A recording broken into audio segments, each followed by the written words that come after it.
अगर मैं होता तो ये राय देता, पता नहीं उन्होंने क्या राय दी है वो। पर आपकी बात हुई कभी उनसे इस सिलसिले में? नहीं, बात तो होती रहती है कि मुलाकात हो जाती है तो। मगर वैसे वो ज़्यादा सख्ती से बात करते भी नहीं हैं, अपने में रहने वाले, अपने वो ज़्यादा किसी के करीब आते नहीं है, वो अपने में ही रहने वाले रिजर्व आदमी है। और बाकी जो इंडस्ट्री थी, जब आप लोग हटे, आप लोगों की जोड़ी हटी, तो बाकी इंडस्ट्री का क्या रिएक्शन था उस समय? उसके बाद कुछ लोग तो खुश होते हैं कि अच्छा हुआ, कुछ लोगों को तकलीफ होती है। अलग अलग लोगों के व्यूज़ होते हैं, अलग अलग लोगों के साथ। पर आपने उसके बाद लोगों को बदलते हुए देखा? आप अपना अलग जब काम लेके जाते थे, अकेले जब काम लेके जाते थे, तो उसकी रिसेप्शन किसी अलग तरह? नहीं, वो तो होता था, डेफिनेटली था वो। People were changed. आप जो नाम का जो वैल्यू जो था, ब्रांड की जो वैल्यू थी। हाँ, अभी अगर आप कोई कहे दादाजी, तो कौन सा दादाजी धाकजी से बन सकता है। महेंद्र, कौन महेंद्र एंड महेंद्र। हाँ, तो वो नाम के पैसे मिलते थे। अभी भी अगर वो वापस आएगा नाम के सलीम जावेद, तो उसका वैल्यू होगा, डेफिनेटली होगा। तो क्यों नहीं एक फिल्म बना ली जाए? हाँ, तो बनाने का इरादा है। हाँ, definitely. So we can break some news to our viewers that Salim Javed will be returning very soon. Come back. Coming soon. हाँ, come back, coming soon. Come back of Salim Javed. हाँ.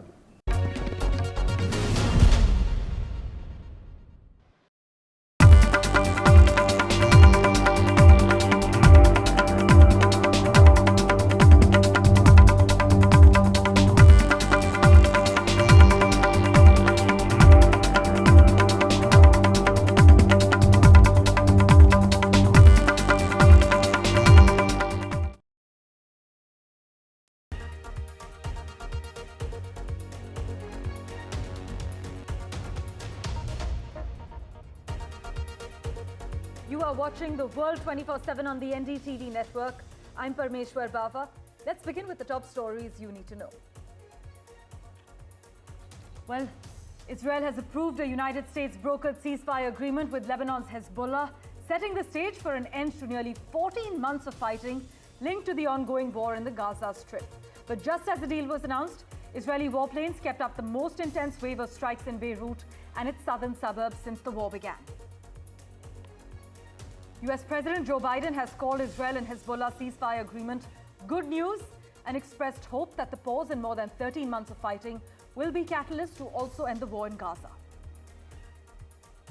A joint statement of G7 foreign ministers is set to avoid mentioning the International Criminal Court's arrest warrant for Israeli Prime Minister Benjamin Netanyahu, despite an effort by the Italian hosts to find a common position on it. A Bangladeshi court has denied bail to prominent Hindu leader Chinmoy Krishnadas Brahmachari, arrested on sedition charges, and sent him to prison, triggering protests by community members in various locations, including the capital Dhaka.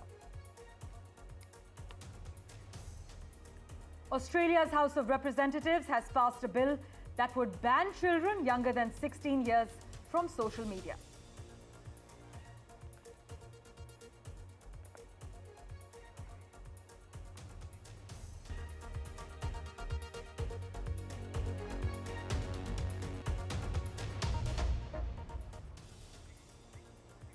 Well, in a significant development, Israel has approved a US brokered ceasefire agreement with Lebanon's Hezbollah, marking a potential end to nearly 14 months of intense fighting that has been linked to the ongoing war in Gaza. However, just as the ceasefire deal was announced, Israeli warplanes launched their most intense wave of airstrikes on Beirut and its southern suburbs since the conflict began. But according to local authorities, at least 24 people were killed in these strikes, as Israel made clear its intention to continue heavy bombardment of Hezbollah positions until the ceasefire officially takes effect, which is at 4 a.m. local time today. This deal includes a US-led oversight committee to monitor implementation and also address violations. But let me tell you why it matters. This agreement, which was also approved by the Lebanese side, will end more than a year of fighting between Israel and Hezbollah. It will also allow hundreds of thousands of civilians on both sides of the border to gradually return home. We have reactions from the Israeli Prime Minister and the US President lined up for you. Listen in. חיזבאללה יפר את הפסקת האש לא רק אם הוא יירה עלינו, הוא יפר את ההסכם גם כשהוא ינסה להתחמש כדי לירות עלינו בעתיד. על כל הפרה שלו נגיב בעוצמה. We, along with France and others, will provide the necessary assistance to make sure this deal is implemented fully and effectively. Let me be clear. If Hezbollah or anyone else breaks the deal and poses a direct threat to Israel, then Israel retains the right to self-defense consistent with international law, just like any country when facing a terrorist group pledged to that country's destruction. At the same time, this deal supports Lebanon's sovereignty, and so it heralds a new start for Lebanon, a country that I've seen most of over the years, a country with rich history and culture. My colleague Natasha Esrani joins us from New York now. She's been tracking all the finer details very closely. Natasha, Joe Biden spoke from the Rose Garden, as you've been reporting, about the US brokered ceasefire between Israel and Lebanon. What did he emphasize, and how does all this reflect on his administration's broader challenges in the Middle East, particularly the unresolved efforts to broker a deal between Israel and Hamas? Well, good morning from New York. For President Biden, with just less than 2 months left now before he leaves office, this is a major achievement given all that's been going on in the Middle East. So he called this ceasefire deal between Israel and Lebanon as a permanent cessation of hostilities, really hoping to put it in the larger context of the Middle East and emphasizing that US troops will not be on ground. They will be involved in humanitarian aid, in monitoring the terms of the ceasefire agreement. As the report also said, the withdrawal of Israeli forces from southern Lebanon and again regaining that ground by the Lebanon army. So all of that is going to be closely watched by the US. And then towards the end of his speech, President Biden really talked once again about Hamas and Israel and how he continues to try, even over the next 2 months, he's going to continue to try brokering a deal there by talking to Turkey and Qatar and Israel. But that seems unlikely with such less time left now. But another highlight was the agreements that he wants to push between Saudi Arabia and Israel, which can also lead to possibility the recognition of a Palestinian state, which is really at the key, really at the core of this ongoing violence. And President Biden was also clear in calling out that people in Gaza need help. He called it hell. That's the word that he used, what's going on in Gaza and with assault also on civilians. But what he can actually achieve in the next 2 months is we don't really expect that to happen, but he's certainly pushing for it. And Donald Trump, who will be the next president of the United States, has said that he will bring peace to the Middle East. How he's going to do that remains very, very unclear. Well, Natasha, thanks so much for joining us with the latest update. One cannot deny that this agreement is a significant achievement for Joe Biden, since he has been pressing the diplomatic buttons for a few weeks now. But whether it will last is a different matter that many critics are skeptical of. Many are highlighting they are watching this very closely. Also, for further clarity, from Tel Aviv, we have with us executive editor of the Jewish Insider, Melissa Weiss. Thanks so much, Melissa, for making time for us on NDTV. Netanyahu has also openly said that he will use the ceasefire to replenish the forces. US officials, meanwhile, have highlighted that it is impossible to sign a ceasefire agreement if Israel can shoot at anything it wants in Lebanon whenever it wants. Would you then say this agreement is fragile? I mean, I think when it comes to Lebanon and when it comes to Hezbollah, there are a few things that are true. One is that Israel has been very prepared for an eventual war with Hezbollah for many years in a way that they were never prepared for the war that they are now engaged in with Hamas. They knew the Hezbollah threat. They knew that there were more than 100,000 rockets and missiles aimed at Israeli population centers. They knew where Nasrallah was. They knew where other senior Hezbollah leadership was.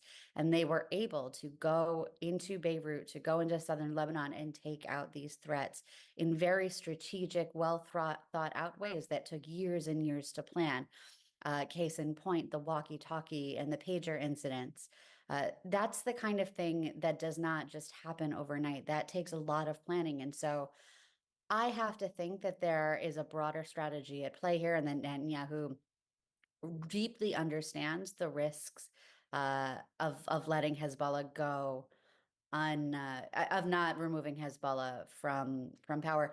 But I think there's something else that is a deeper challenge, and I don't think that any of the parties, including Israel, have really grappled with the broader challenge, which is that in order for Hezbollah not to be a threat to Israel or to the Lebanese people, I don't know how you do that without some sort of civil conflict in Lebanon, because Hezbollah is so deeply entrenched, not just in southern Lebanon, but in the government in Beirut. Right. I don't know how you remove Hezbollah from its hold on Lebanon and the Lebanese people and the Lebanese government without some sort of regime change, of major movement.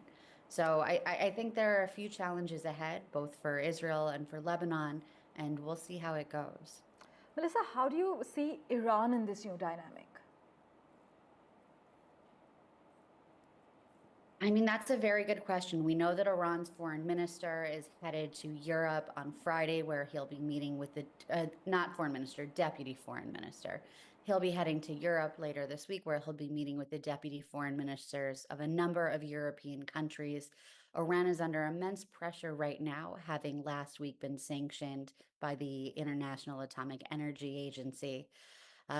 We also know that Iran's defenses are not what they were a year ago or even 6 months ago, after Israel took out missile defense and aerial systems.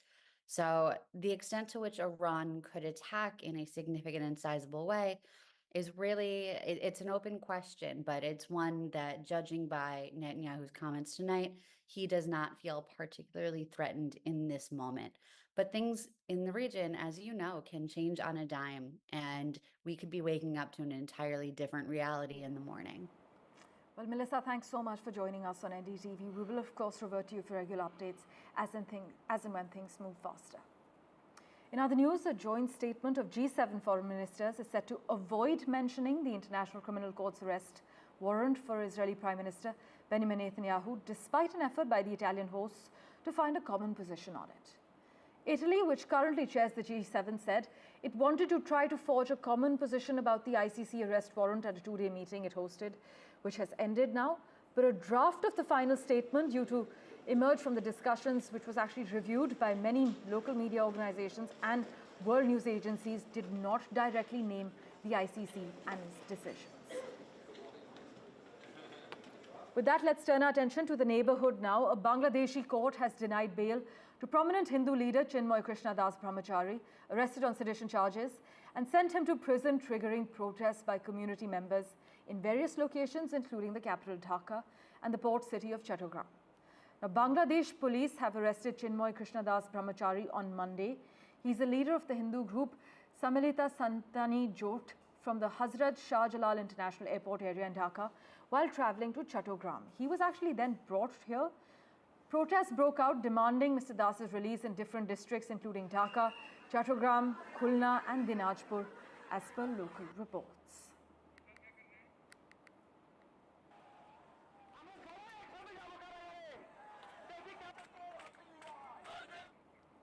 Well, Chinmoy Krishnadas's arrest has now sparked deadly clashes in Bangladesh. We're actually hearing reports of one lawyer who's been killed. But with that, let's also get you news from Pakistan, where jailed former Prime Minister Imran Khan's supporters reached the heart of Pakistan's capital after removing barricades and battling the police in clashes that killed 6 security personnel and injured dozens. 4 paramilitary rangers and 2 policemen were killed late on Monday, and over 100 security personnel were injured when protesters marching towards a chowk in Islamabad turned violent, prompting the federal government to deploy the army in Islamabad, along with shoot-at-sight orders, as per state media reports. I can inform you that a case was registered under the Anti-Terrorism Act against Mr. Khan and other Pakistan Tehreek-e-Insaf leaders over their alleged role in the killing of a police officer during the protest march, as per local media reports.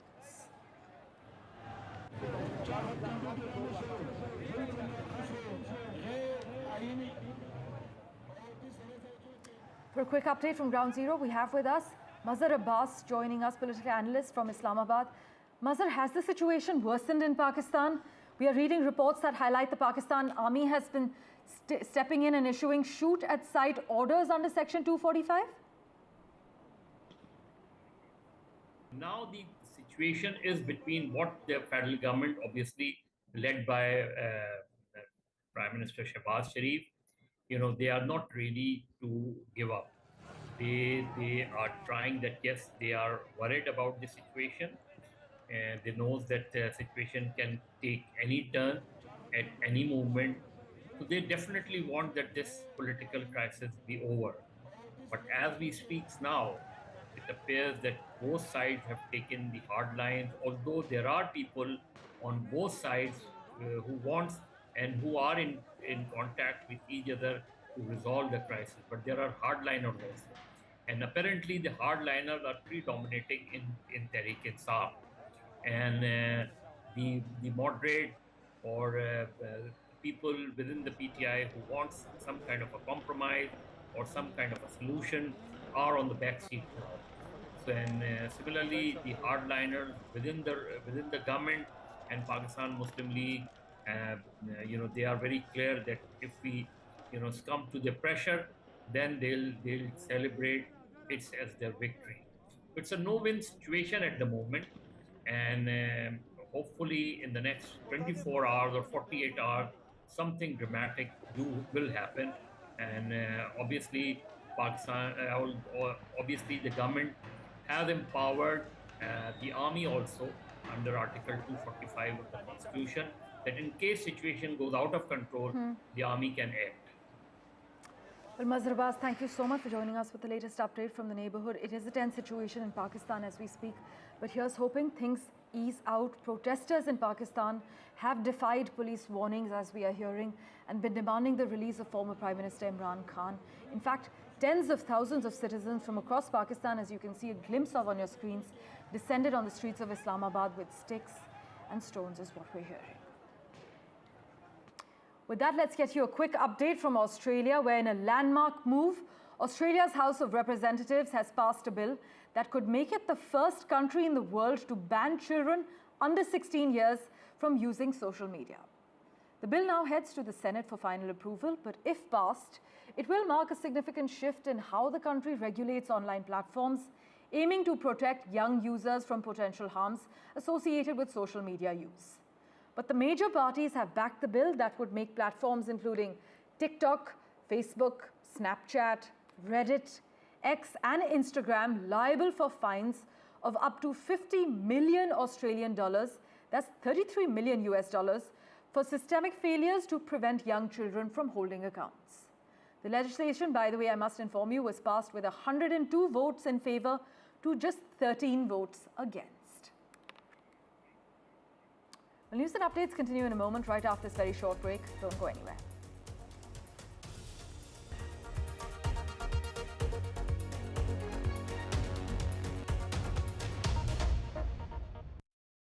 In today's interconnected world, India's voice is more crucial than ever.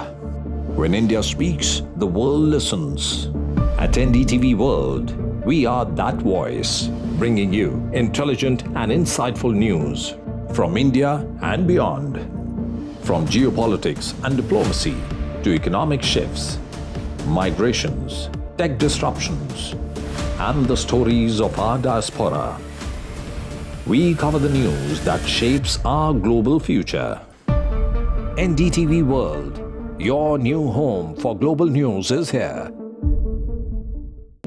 NDTV proudly presents NDTV World Summit 2024, the India Century. I now request the Honorable Prime Minister to launch NDTV World.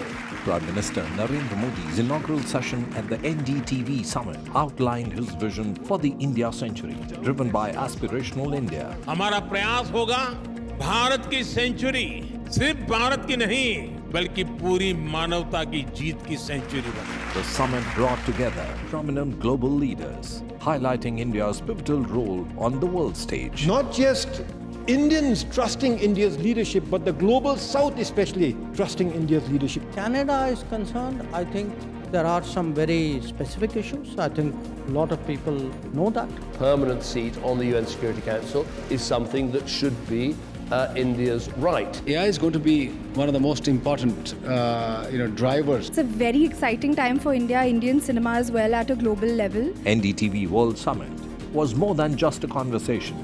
It was a confluence of ideas poised to shape our global future.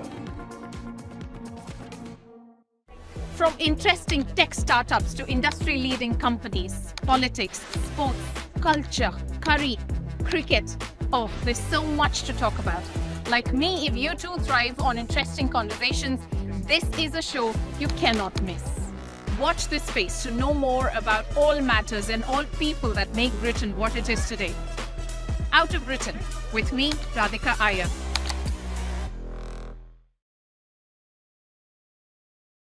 In today's interconnected world, India's voice is more crucial than ever. When India speaks, the world listens.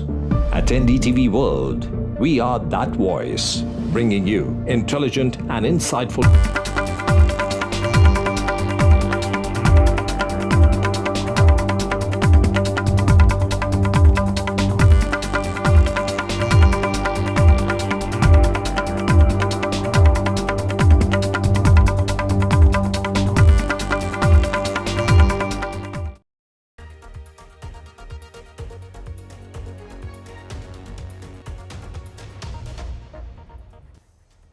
Well, a quick update from Bangladesh, where a court has denied bail to prominent Hindu leader Chinmoy Krishnadas Brahmachari, arrested on sedition charges, and sent him to prison, triggering protests by community members in various locations. This includes the capital Dhaka and the port city of Chattogram as well.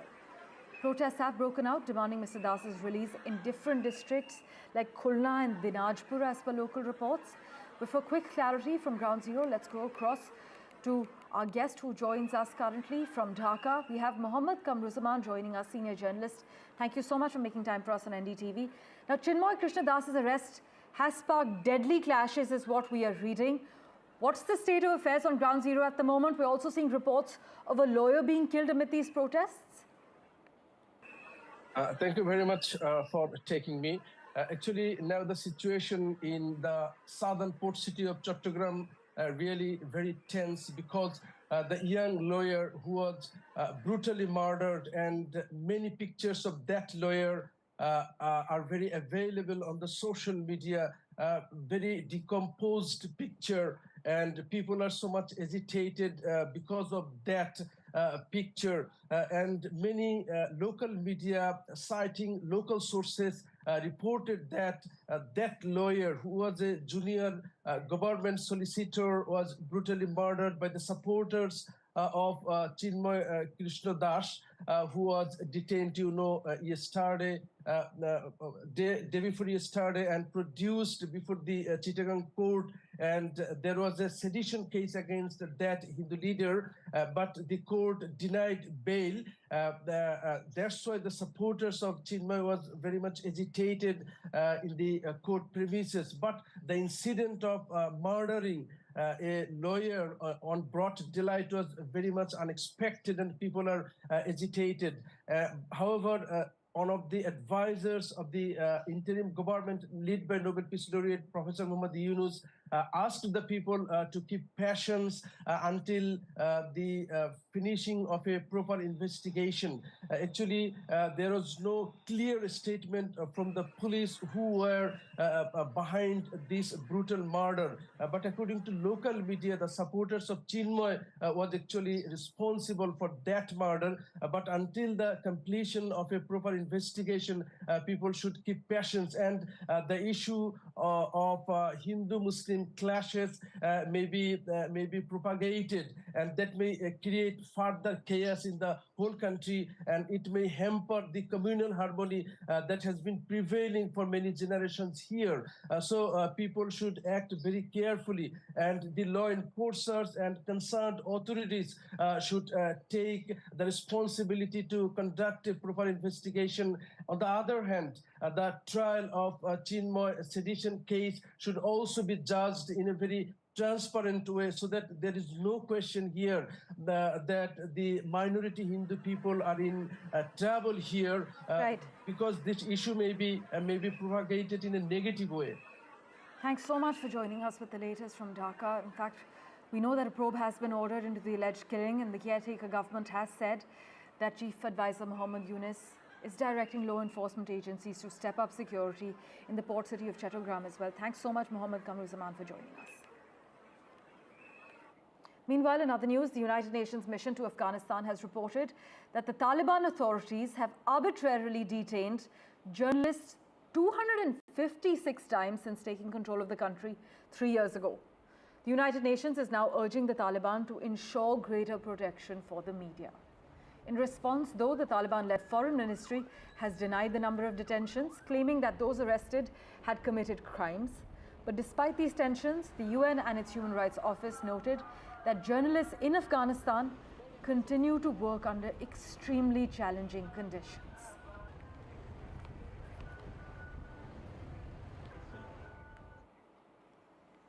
Meanwhile, Vaibhav Suryavanshi, a 13-year-old from Bihar, created history by becoming the youngest ever player bought at an IPL auction. Sold to Rajasthan Royals for 1.10 crore rupees in the 2025 mega auction, Vaibhav's rise through Bihar cricket is nothing short of extraordinary. At just 12 years old, he made his debut for Bihar, breaking records set by legends like Yuvraj Singh and Sachin Tendulkar, and his meteoric rise has earned him a spot in the India Under-19 squad, and his IPL debut promises to be one to watch. Switching tracks, Huawei plans to drop Android entirely in gadgets from 2025. That's in a month from now. Huawei said that from next year, its new smartphones and tablets will run on an operating system stripped of Google's open source Android technology. Meanwhile, the Walt Disney Company agreed to a $43.25 million settlement in a gender pay discrimination class action lawsuit, according to a court filing. The agreement settles allegations initially made in a 2019 lawsuit filed by Disney employee LaRonda Rasmussen, who claimed she was getting paid less than her male counterparts in the same role. More female employees later joined this case, and a California judge granted a motion for class certification in December 2023. Now, among the allegations the plaintiffs made is that Disney, before 2018, employed an enterprise-wide compensation policy of paying women lower starting salaries than men. Disney did so, according to the plaintiffs, in part because Disney would base starting pay on prior salary, which historically includes gender-based disparities. And meanwhile, Madhya Pradesh Chief Minister Dr. Mohan Yadav has embarked on a 6-day international visit to the United Kingdom and Germany to promote industrial growth and attract foreign investment for Madhya Pradesh. The focus, his office says, is on sectors such as renewable energy, electric vehicles, food processing, as well as tech innovation.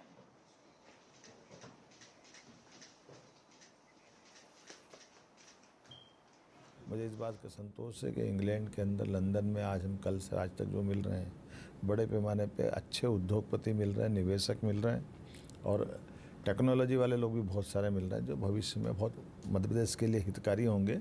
ऐसे प्रत्येक काम में हम अपनी तरफ से ताकत के साथ उनसे बात भी कर रहे हैं और हमारी अपनी अच्छी संभावनाओं से उनको कन्विंस कर रहे हैं और मुझे इस बात का संतोष है कि अधिकांश लोगों ने सहमति दी है कि वो मध्य प्रदेश के साथ जुड़ करके ऐसे अवसर उपलब्ध कराएंगे जिससे वहाँ युवाओं को काम मिले और इनको अपना व्यापार मिले।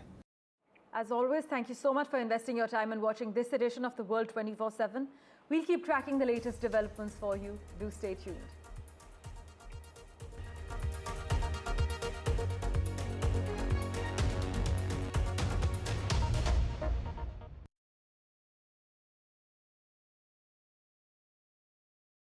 In today's interconnected world, India's voice is more crucial than ever. When India speaks, the world listens. At NDTV